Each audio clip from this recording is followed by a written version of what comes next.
जिस प्रकार से शंकराचार्य ने घोषणा की है 11 मार्च को लखनऊ में ये धर्म युद्ध शुरू कर दिया एक हिसाब से उन्होंने, और ये धर्म युद्ध का जो अगला पड़ाव है वो 11 तारीख को लखनऊ में होने वाला है, जिसमें चंद घंटे 100 घंटे से भी नीचे समय बचा हुआ है। ऐसे में कहीं न कहीं भारतीय जनता पार्टी के नेताओं की, संघ के नेताओं की नींद उड़ी हुई है।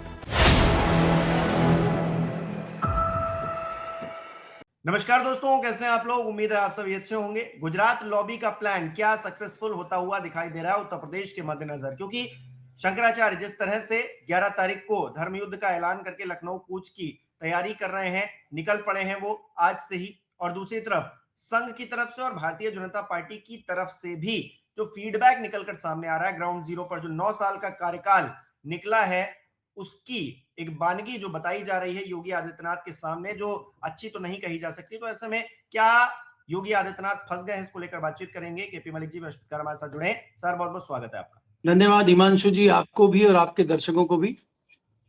सर, शंकराचार्य ने तो कूच कर दिया है, 11 तारीख को लखनऊ उनको पहुंचना है, अपने जहां पर वो रहते हैं वहां से वो निकल चुके हैं। तो ऐसे में क्या योगी आदित्यनाथ की मुश्किलें अब बढ़ने वाली हैं? जिस तरह से वो गौ रक्षा की बात कर रहे हैं, गाय को राष्ट्र माता या फिर राज्य माता का दर्जा दिए जाने की बात कर रहे हैं, तो अब कहां जाती हुई परिस्थितियां आप देख रहे हैं?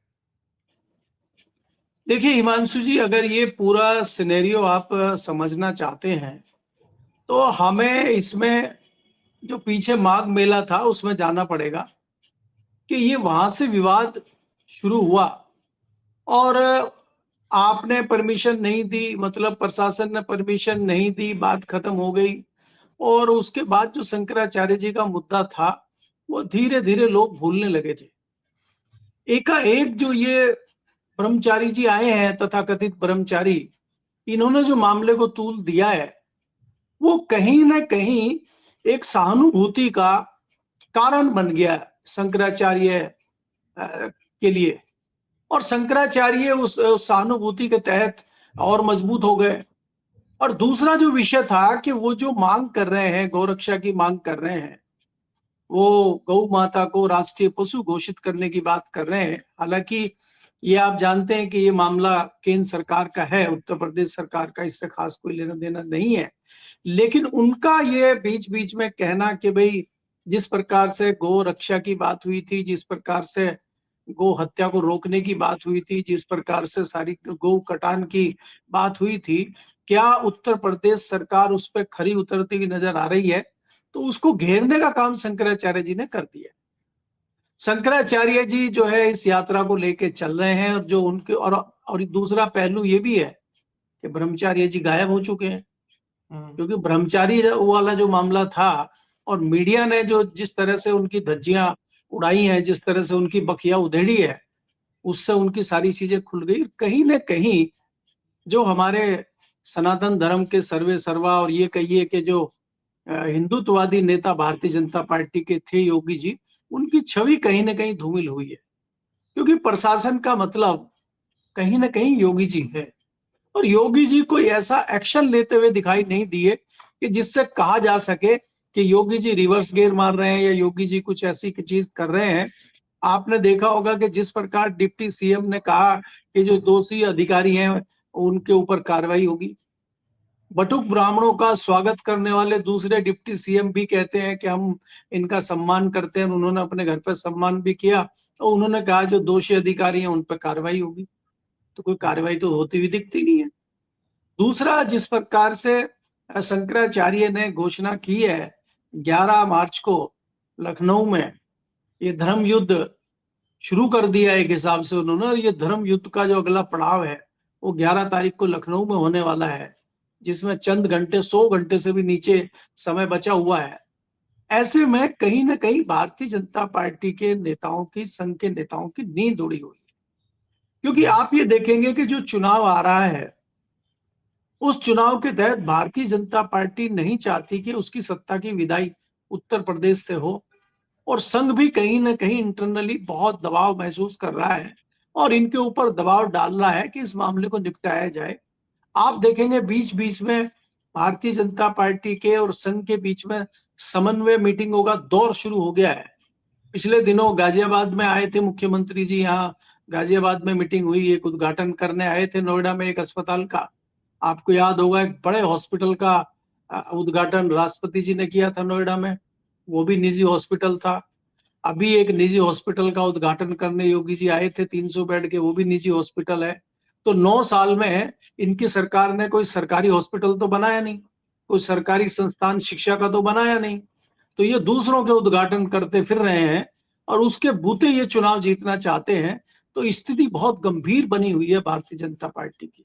समन्वय बैठक की जो मैं बात कर रहा हूँ, समन्वय बैठक की जो गाजियाबाद में हुई थी, उसमें भी बहुत अच्छी रिपोर्ट नहीं आई थी कि योगी जी को सुना हो या संघ का कोई बहुत दबाव भारतीय जनता पार्टी के नेताओं कार्यकर्ताओं ने माना हो, क्योंकि कार्यकर्ता भी कहीं ना कहीं उदास दिखाई दे रहा है। और मोदी योगी जी ने जो शुरू किया था कि बटोगे तो कटोगे, और वो आपने दूसरे एक धर्म के लिए किया था, दूसरे जो विचारधारा के लोग हैं उनके लिए किया था, और आपने लागू उस पर अपने ही लोगों पे कर दिया, और आपने उसको सनातन धर्म में ही पटने कटने का काम कर दिया, और उसी में आपने बांटने का काम कर दिया, और बीच में यूजीसी ने जो कसर बची थी वो कसर पूरी कर दी। तो आज भारतीय जनता पार्टी कई मोर्चे पे फंसी हुई नजर आती है। अब उसका पटापेक्ष भारतीय जनता पार्टी और संघ मिलकर कैसे करेंगे, एक तो ये समय बताएगा। दूसरा, मुझे ये लग रहा है कि ये बहुत महत्वपूर्ण है कि अब क्या शंकराचार्य जी लखनऊ पहुंचने से रुकेंगे, और वो अगर 11 तारीख को लखनऊ पहुंचते हैं और 10-20 हजार साधु संत और उनके समर्थक वहां पहुंच गए, तो देश में क्या माहौल बनेगा और पूरे देश में क्या मैसेज जाएगा, और क्या इसका कोई असर वेस्ट बंगाल पे या आसाम की राजनीति पे पड़ेगा जहां तत्काल चुनाव होने हैं। तो इस पे मुझे लगता है कि भारतीय जनता पार्टी बहुत घबराई हुई है, और संघ भी कोई ऐसा काम करना चाहता है कि जिस तरह से ये दोनों की लड़ाई खत्म हो और ये टकराहट को हटाया जाए, रोका जाए। लेकिन संघ मुझे इसमें कामयाब होता नजर नहीं आ रहा है, क्योंकि योगी जी हटने को तैयार नहीं है। आज तक की रिपोर्ट ये है। अब कल क्या होगा, कल के लिए कल पता चलेगा। जी। अच्छा, ये जो विलाप हो रहा है, जो आपने अभी बैठकों का जिक्र किया, कानपुर में भी एक बैठक हुई, उसमें भी बहुत विलाप किया गया और कहा यह गया कि शासन में बैठे हुए लोग जो है कार्यकर्ताओं की बात नहीं सुन रहे हैं, उनका सम्मान नहीं करते हैं। तो ये तो सबसे बड़ा मुद्दा है। हम देख रहे हैं पिछले कुछ वक्त से ब्राह्मणों का मुद्दा हो या तमाम और जातियां हो, वो असंतुष्ट नजर आ रहे हैं। जो विधायक हैं बैठक करते हैं तो आप सवाल खड़े कर देते हैं। शंकराचार्य का मुद्दा जिस तरह से तूल पकड़ा, तो कुल मिलाकर योगी आदित्यनाथ अपने ही तौर पर घिरते हुए नजर आ रहे हैं और उनकी पार्टी के लोग सवाल खड़े कर रहे हैं, संघ के लोग सवाल खड़े कर रहे हैं। इसका जवाब अगर वो 9 साल में नहीं ढूंढ पाए तो इन 9 महीने में ढूंढेंगे कैसे? सवाल ये भी है, क्योंकि योगी जी कह रहे हैं कि जो सम्मान नहीं कर रहा है हम उस पर एक्शन लेंगे। क्या एक्शन लेंगे? जेल में डाल देंगे क्या? सम्मान नहीं कर रहा है कोई तो। हिमांशु जी, अगर आप देखें जिस प्रकार से योगी जी के कुछ सलाहकार हैं, जो राजनीतिक कुछ सलाहकार थे भी और कुछ इस तरह की सलाह देते थे योगी जी को, धीरे धीरे नौकरशाहों ने उनको किनारे लगाने का, हटाने का काम किया, और वो जो गैप वहां बना उसको भरने का काम नौकरशाहों ने कर दिया। आज योगी जी पूर्णतया नौकरशाहों की गिरफ्त में है, और मुझे एक भी नौकरशाह ऐसा नजर नहीं आता है कि जिसने कोई बहुत बड़ा अचीवमेंट उत्तर प्रदेश में योगी जी का दिखाया हो। इस प्रकार से याद होगा, एक नवनीत सहगल नाम के क्रांतिकारी नौकरशाह होते थे, और चाहे मायावती की सरकार हो चाहे अखिलेश की सरकार हो, वो प्रशासन के मुखिया के नजदीक रहते थे, लेकिन वो कहीं ना कहीं एक ऐसा मैसेज देने में कामयाब हो जाते थे कि जनता को एक मैसेज बड़ा चला जाए कि मुख्यमंत्री जी ने बहुत बड़ा काम कर दिया।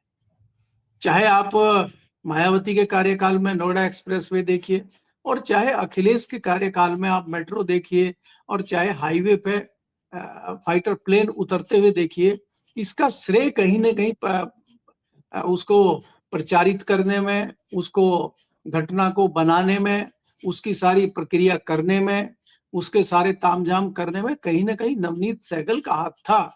तो इस तरह का कोई ब्यूरोक्रेट फिलहाल मुझे नजर नहीं आता है जो योगी जी के आसपास हो और उनके विकास कार्यों को तेजी से कहीं प्रचारित प्रसारित कर सके, या ऐसा कुछ दिखा सके कि योगी जी ने पिछले 9 साल में बहुत बड़ा मामला किया है। अब जिसके आप दावे करते थे कानून व्यवस्था के, उस कानून व्यवस्था की तो पोल पट्टी हमारे ब्रह्मचारी जी ने खोल दी, आशुतोष ब्रह्मचारी जी ने, कि ये किया है योगी जी की कानून व्यवस्था ने। और कानून व्यवस्था की बात अगर आप करें, उसमें कई सारे पुलिस प्रशासन के अधिकारी घिरते हुए नजर आए, जिनकी तस्वीरें आपने देखी हैं, जिन पे कई सारे सवाल उठे हैं। तो योगी जी के पास जो एक बहुत अच्छा कानून व्यवस्था का एक तमगा था, वो भी कहीं ना कहीं दागी हो गया है, उस पर भी दाग लग गया है। तो योगी जी आज प्रशासन के मोर्चे पे भी घिरे हुए नजर आ रहे हैं। और ये जो योगी जी के ताबूत में मुझे आखिरी कील ठुकती हुई नजर आ रही है, ये शंकराचार्य वाला मुद्दा है। देखिए, शंकराचार्य जी अपनी कोई निजी लड़ाई नहीं लड़ रहे हैं। शंकराचार्य एक कोई व्यक्ति नहीं होता है, शंकराचार्य एक संस्थान होता है। और आप उसी संस्थान की, उसी सनातन धर्म की, उसी हिंदू धर्म के ठेकेदार आप बने हुए थे। आप तो सबसे बड़े झंडा बरदार थे। कांग्रेस को तो आप कहते थे कि ये हिंदू विरोधी है, सनातन विरोधी है, धर्म विरोधी है। समाजवादी पार्टी तो मुस्लिमों को गोदी में बिठाती है। तो आप ही तो झंडा बरदार और ठेकेदार थे। और आप ही के कार्यकाल में इस तरह का हो रहा है कि अनादर किया जा रहा है शंकराचार्य का और सनातन का। तो आप अपने ही जाल में फंस गए हैं और अपनी ही रणनीति में आप उलझ गए हैं। तो ऐसे में मुझे लग रहा है कि आपका एक बड़ा सियासी नुकसान मुझे प्रदेश में दिखाई दे रहा है। और उसका सीधा सीधा फायदा मुझे मुख्य विपक्षी दल समाजवादी पार्टी को होते हुए दिखाई दे रहा है। क्योंकि अगर आप देखेंगे, समाजवादी पार्टी के अखिलेश यादव जिस प्रकार से फूक फूक के कदम रख रहे हैं, शंकराचार्य जी के पास उन्होंने अपने सेनापति को भेजा, उनके लोग मिले, लगातार जहां जहां भी वो जाते हैं, जो मदद उनकी कर सकते हैं, जो सपोर्ट कर सकते हैं, समाजवादी पार्टी के लोग वहां भेजे जाते हैं। और अभी तो हमारे सूत्र ये भी बता रहे हैं, ये भी शंका है कि क्या जो शंकराचार्य की यात्रा है, इसमें कहीं अखिलेश यादव शामिल हो सकते हैं क्या? क्योंकि शंकराचार्य जो किसी को बुला नहीं रहे, शंकराचार्य जी तो निमंत्रण पत्र भेज नहीं रहे हैं। वो तो ये कह रहे हैं कि भाई जिसको शामिल होना है आ जाइए और शामिल होइए और आगे बढ़िए। तो ये तो पुण्य का काम है और हम तो धर्म युद्ध लड़ रहे हैं। हम धर्म युद्ध में जिसकी आस्था है और धर्म युद्ध में जो आना चाहता है वो आइए। तो अखिलेश भी शायद हिंदू है, मुसलमान तो है नहीं वो, तो वो भी आ सकते हैं। कांग्रेस के लोग भी आ सकते हैं, दूसरी पार्टी के लोग भी आ सकते हैं।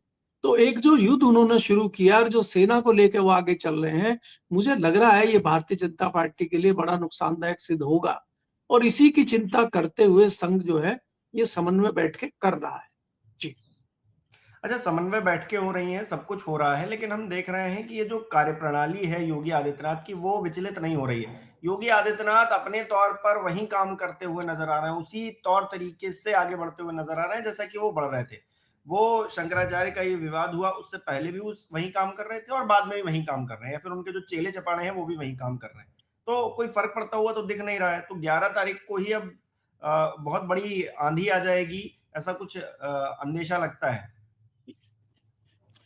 देखिए हिमांशु, अगर आप देखें कोई आंधी आ जाएगी ऐसा कुछ नहीं है। अभी अब 3 दिन है और जब कारवां शुरू होगा, जब काफिला शुरू होगा, तो कारवां बढ़ता हुआ चला जाएगा। और मैंने आपको ये कहा है कि लगभग 15 से 20 हजार लोग भी अगर इकट्ठे कर लिए शंकराचार्य जी ने लखनऊ में, वो कोई बड़ी बात नहीं है। जिस तरह से अन्य 3 शंकराचार्य ने उनको समर्थन दिया है और जो क्रांतिकारी नए नए संत आए हैं, जो उनके चेले हुआ करते थे, तथाकथित योगी जी के समर्थक उनके चेले हुआ करते थे, और वो इंदौर वाले जो नए नए बाबा बने हैं, धीरेन्द्र कौन शास्त्री। से, धीरेन्द्र शास्त्री जी आके एक दिन पहले समर्थन दे गए शंकराचार्य जी को और घोषणा कर गए कि मैं मौन धारण कर रहा हूं और मैं तो जो है पहाड़ियों में जा रहा हूं और पहाड़ियों में जाके मैं तो 1 महीने तक मौन ही नहीं खोलूंगा। अब वो देखेंगे कि कौन मजबूत है, फिर उसके पाले में आके मौन खोलेंगे वो। तो अब संत भी रणनीति राजनीति करने लगे हैं। आप ये देखिए ना किस प्रकार की सियासत संत का चोला ओढ़ के आप कर रहे हैं। उसमें मैं अलग नहीं समझता हूँ, चाहे वो धीरेन्द्र शास्त्री हो और चाहे वो आपके ब्रह्मचारी हो। आप धार्मिक चोला ओढ़ के राजनीति कर रहे हैं और धर्म के कंधे में बैठ के राजनीति आप कर रहे हैं। अगर इस तरह से आप ठगने का काम हिंदुओं को और सनातनियों को करते हैं, तो मुझे लगता है कि एक बड़ी जो है नुकसान आप कर रहे हैं सनातन धर्म का, हिंदू का। और एक तरफ इसको ले जा रहे हैं कि इस पर राजनीति किस प्रकार की जा रही है, उसका फायदा कहीं ना कहीं विपक्ष को मुझे मिलता हुआ नजर आ रहा है। जी। क्योंकि जितनी जितनी चीजें होंगी, अगर लखनऊ में माहौल बनता है और 2 दिन भी ये लखनऊ में टिक पाते हैं, तो इसका एक बड़ा मैसेज उत्तर प्रदेश में ही नहीं, आसपास के राज्यों में भी जाएगा और केंद्र तक ये वार करेगा। जी। क्योंकि अगर उनको रोका जाता है तो भी खबर बनेगी, और नहीं रोका जाता है, वो माहौल बनाते हैं तो भी खबर बनेगी। तो कुल मिलाकर इंटरेस्टिंग रहने वाला है। 11 तारीख को जो भी होगा उसकी अपडेट हम आप तक पहुंचाएंगे। आपकी क्या राय है इस विषय पर कमेंट करके जरूर बताइएगा। बहुत बहुत शुक्रिया सर हमारे साथ जुड़ने के लिए। तमाम दर्शक जो हमारे साथ जुड़े उनका भी बहुत बहुत शुक्रिया। इस वीडियो को लाइक करना, शेयर करना मत भूलिएगा। हमारे चैनल को सब्सक्राइब नहीं किया तो वो भी जरूर कीजिएगा। आप हमें सहयोग भी कर सकते हैं ज्वाइन बटन पर क्लिक करके। बहुत बहुत धन्यवाद।